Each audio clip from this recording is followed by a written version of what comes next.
ஒரு மனிதனுக்கு ஒரு நாளைக்கு 7 வகையா முகங்கள் மாறுதான். அதாவது 7 வகையான குணங்கள் இருக்கும், 7 வகையான முகங்கள் இருக்கும்.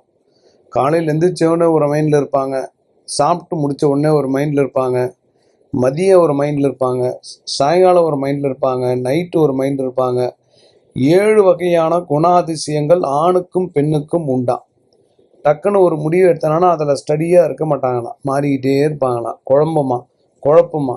இப்படி பல வகையான குணாதிசயங்கள் உண்டு. அது எதில் தெரியும்னா முகத்தில் மட்டும்தான் தெரியும். ஒருத்தருடைய முகத்தை பார்த்த உடனே சொல்லிடலாம், இவன் எந்த முக லட்சணத்தில் இருக்கான், எந்த நிலையில் இருக்கான்றதை கண்டுபிடிச்சிருவாங்க. சித்தர்கள் முகத்தை வச்சே சொல்லிடுவாங்க.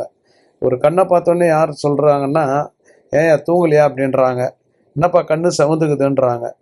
அந்த மாதிரி சில முகங்களே காட்டி கொடுத்துரும்.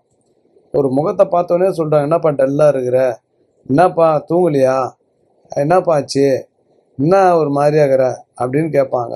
முகம்தான் ஒரு மனிதனுடைய வாழ்க்கையை மாற்றுகிறதாம் 7 வகையான குணாதிசயங்கள்ல.